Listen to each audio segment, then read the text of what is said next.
in the tag team titles match, we're going to get under them.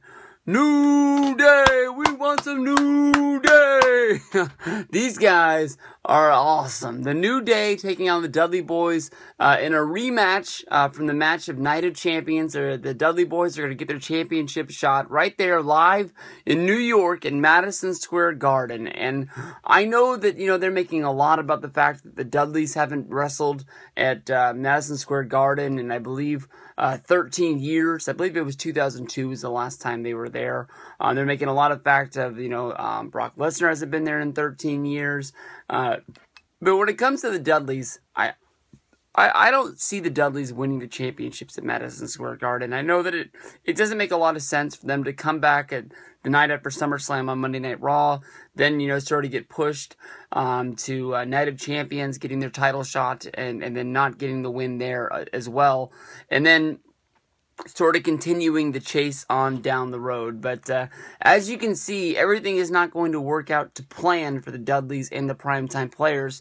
With Monday Night Raw, basically, you have the little clip of a promo from Titus O'Neil, basically saying that he's going to take care of business. The Dudleys are going to take care of business, and then basically the primetime players are going to be your number one contenders, and they're going to get that tag team gold. They come walking out on Raw, and they got welcomed to Squashville. Titus O'Neil got whooped.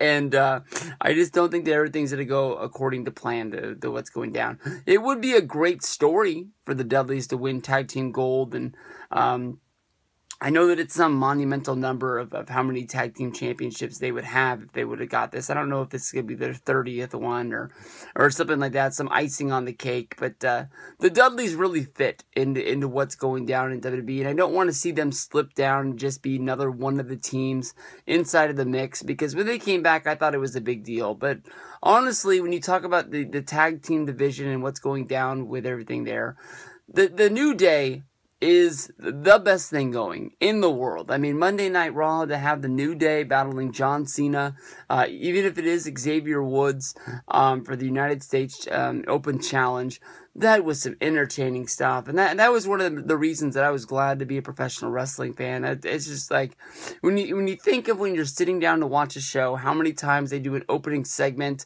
and that leads to a match, and you're just looking at yourself like, am I really going to give them 3 hours tonight? Because I just don't think I can do it. But right off the bat, you're laughing. Basically, you got the New Day saying that they're coming after all the gold, and then once they win it, they're going to be the team Scrooge McDuck, because they're going to be swimming in gold. I mean, like, it doesn't get any better than that. That's one of the reasons that I'm glad that the New Day are on Raw, that I'm glad that they're together. I'm glad that I'm a professional wrestling fan. That's some fun stuff right there. But I don't know what's going to happen, but I definitely don't think that the Dudleys are going to win the tag team championships unless there is some kind of a stipulation with it being a tables match that sort of fits to them. And I think the Dudleys will become tag champs, but I just don't think it's going to be at this Madison Square Garden show, especially when you look at it as basically we're going to have this show, and then we have to turn around in 2 weeks, and then we have another pay-per-view from LA, Hell in the Cell, and you know that these teams are going to be involved on that show again as well. So I just see the New Day winning this and moving on and keeping their gold.